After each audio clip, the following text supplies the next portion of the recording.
Central jail का jailer office. कमरे में पंखा धीरे धीरे घूम रहा है। भ्रष्टाचार के आरोप में गिरफ्तार विधायक गजेंद्र कैदियों वाले कपड़े न पहनकर अपने महंगे कुर्ते पैजामे में बड़ी शान से सोफे पर बैठा है।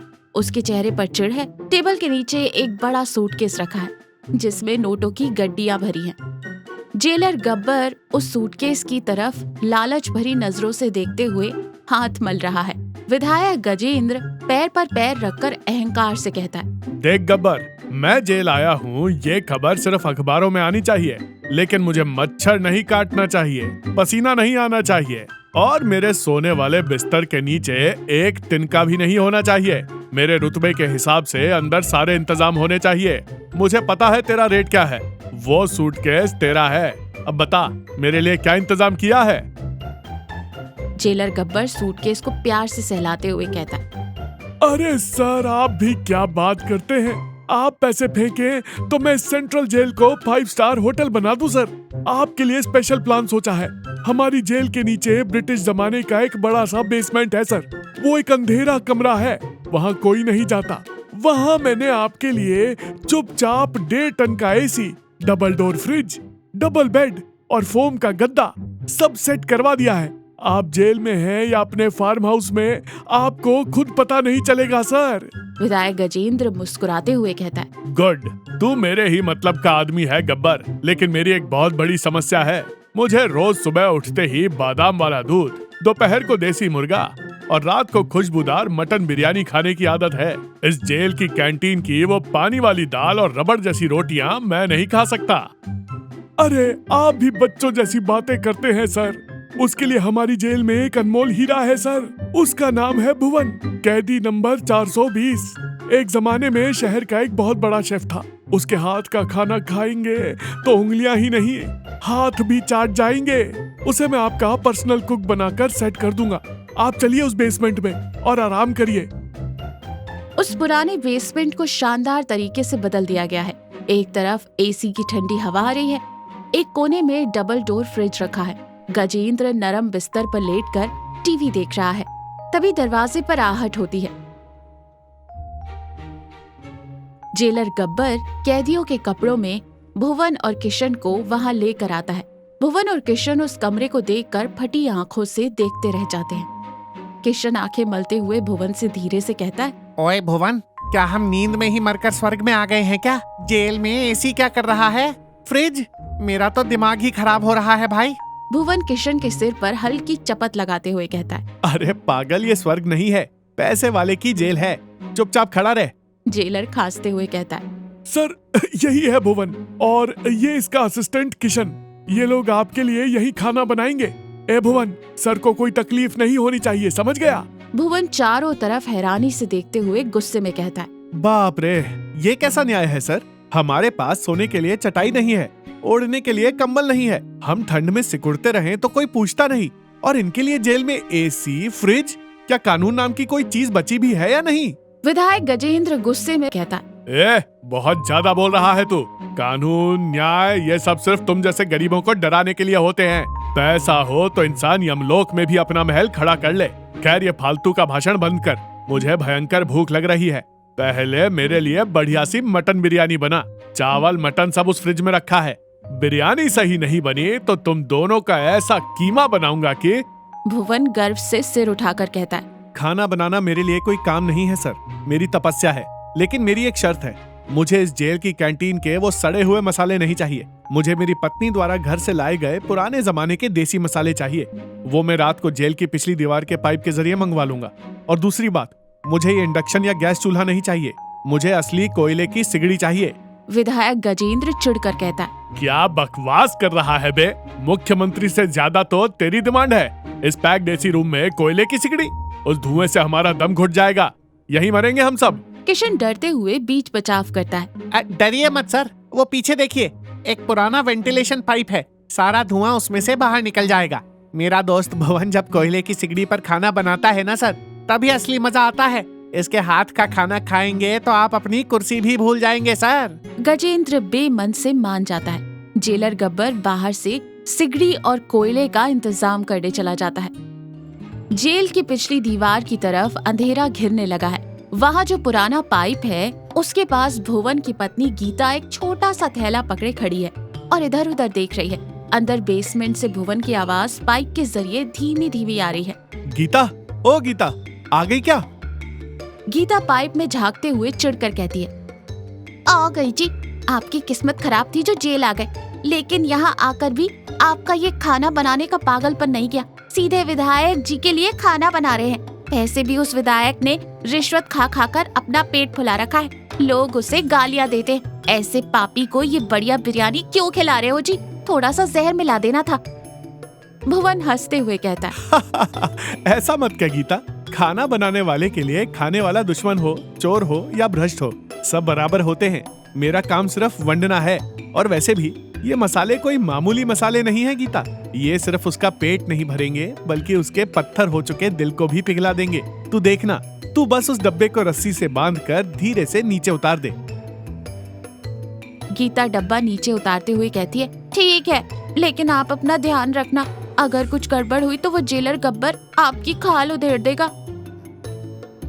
एसी बेसमेंट के एक कोने में भुवन ने कोयले की सिगड़ी जला दी है। धुआं बहुत आराम से पाइप के जरिए बाहर जा रहा है। मटन धीरे धीरे पक रहा है। इलायची, दालचीनी, शुद्ध देसी घी और भुने हुए प्याज की ऐसी खुशबू पूरे एसी रूम में फैल गई है कि किसी के भी होश उड़ जाए। किशन पास बैठकर प्याज काट रहा है। उसकी आंखों से लगातार पानी बह रहा है और वो नाक सुकोड़ कर कहता है, भुवन, इन पैसे वालों की जिंदगी कितनी बढ़िया होती है यार। बाहर एसी गाड़ियाँ, अंदर एसी जेल। जेल में आकर भी बिना किसी डर के ऐश की जिंदगी जी रहे हैं और हम एक छोटी सी गलती के लिए यहाँ सड़ रहे हैं। पता नहीं बाहर मेरी बीवी बच्चे भूखे सो रहे होंगे या क्या। हम बहुत बदनसीब हैं भुवन। भुवन करची चलाते हुए बहुत ही शांत स्वर में कहता है, ऐसा मत सोच किशन। बिस्तर चाहे कितना भी नरम क्यों ना हो, क्या उससे अच्छी नींद खरीदी जा सकती है? एसी चाहे कितना भी ठंडा क्यों ना हो, क्या वो दिल के अंदर बैठे डर को ठंडा कर सकता है? बेईमानी और धोखे से कमाया गया पैसा एक दिन इंसान को अंदर से खोखला कर देता है। उसे हमेशा यही डर सताता है कि कब पुलिस आ जाए या कब इनकम टैक्स का छापा पड़ जाए। बिस्तर पर लेटा गजेंद्र जो फोन देख रहा था अचानक रुक जाता है। भुवन की बातें सीधा उसके दिल पर वार करती हैं। भुवन अपनी बात जारी रखते हुए कहता है, असली सुकून तो इस कोयले की सिगड़ी की तरह होता है किशन। देखने में काली, गरीबी की निशानी जैसी, जिससे हाथ जलते हैं, लेकिन एक बार इसे सुलगा लो तो जो गर्माहट मिलती है, जो स्वाद इसके खाने में आता है, वो बिना मिलावट वाली खुशी देता है। मेहनत से कमाया हुआ एक रुपया भी इंसान को जो हिम्मत देता है, वो करोड़ों रुपए चुराकर भी नहीं मिलती। गजेंद्र के मन में एक अजीब सी हलचल मचने लगती है। उस कोयले की सिगड़ी की रोशनी और मसालों की खुशबू उसे उसके बीते हुए कल की याद दिलाती है। उसे याद आता है कि वो भी कभी एक छोटी सी झोपड़ी में ही पैदा हुआ था। बिरयानी तैयार हो चुकी है। जेलर गब्बर भी उस खुशबू को बर्दाश्त नहीं कर पा रहा और मुंह में पानी भरे हुए अंदर आ जाता है।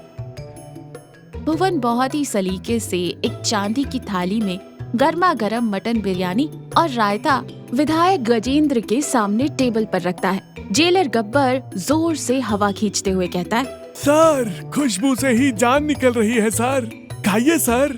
गजेंद्र धीरे से हाथ से एक निवाला बनाता है और मुंह में रखता है। मटन का टुकड़ा मक्खन की तरह मुंह में घुल जाता है। वो पुराने देसी मसालों का स्वाद और उस कोयले की सिगड़ी की सौंधी महक जैसे ही उसकी जीभ को छूती है, गजेंद्र की आंखें फटी की फटी रह जाती है।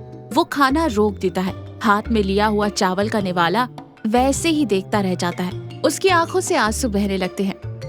जेलर गब्बर डरते और घबराते हुए कहता है, क्या हुआ सर, क्यों रो रहे हैं? नमक ज्यादा हो गया क्या? मिर्ची लग गई क्या?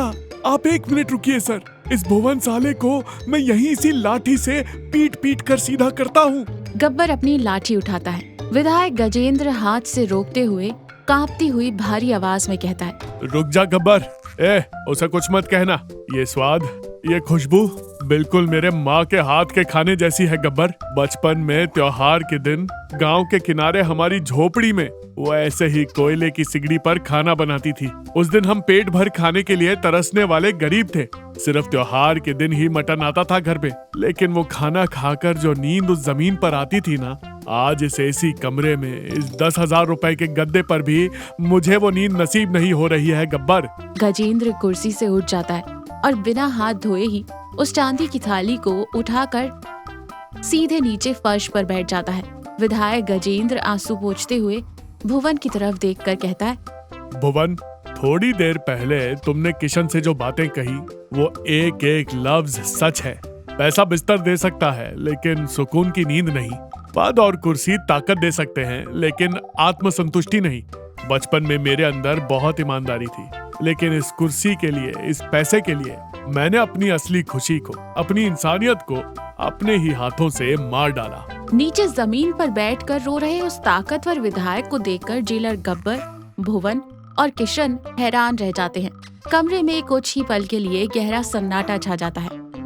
गब्बर, तू, भुवन और किशन, तुम सब आओ। सब नीचे बैठो मेरे साथ, खड़े मत रहो, आओ। आज हम अपने सारे रुतबे, कुर्सियां, कैदी और जेलर का ये सारा खेल किनारे रखकर सिर्फ एक इंसान बनकर एक साथ खाना खाएंगे। भुवन, सबको पत्तल में ये बिरयानी परोस दे। भुवन खुशी खुशी अपने आंसू पोंछता है और सबको पत्तल में बिरयानी परोसता है। भ्रष्टाचार और रिश्वत की लत में डूबे जेलर गब्बर के हाथ भी वो खाना खाते हुए कांपने लगते हैं। अपने लालच और स्वार्थ को देखकर जिंदगी में पहली बार उसे खुद पर शर्म आती है। जेलर गब्बर लड़खड़ाती हुई आवाज में कहता है, सर, मुझे माफ कर दीजिए सर। मैंने पैसों के लालच में आकर अपनी ड्यूटी, अपनी इस खाकी वर्दी की इज्जत मिट्टी में मिला दी। सिर्फ कुछ कागज के टुकड़ों के लिए मैंने पूरी जेल का सौदा कर लिया। रोइए मत सर, मेरा दोस्त भुवन हमेशा कहता है, अच्छा खाना सिर्फ पेट नहीं भरता, इंसान की आंखें भी खोल देता है। आज ये बात सच हो गई। चारों जमीन पर बैठकर एक दूसरे को परोसते हैं और उस रात बड़े प्यार और अपनेपन से खाना खाते हैं। अगले दिन सुबह बेसमेंट को खाली किया जा रहा है। जेलर गब्बर एसी, फ्रिज सब निकलवा रहे हैं। विधायक गजेंद्र अपने महंगे कपड़े छोड़कर कैदियों वाले साधारण सफेद कपड़े पहनकर सेल नंबर 5, जो कि एक आम सेल है, उसकी तरफ जा रहे हैं।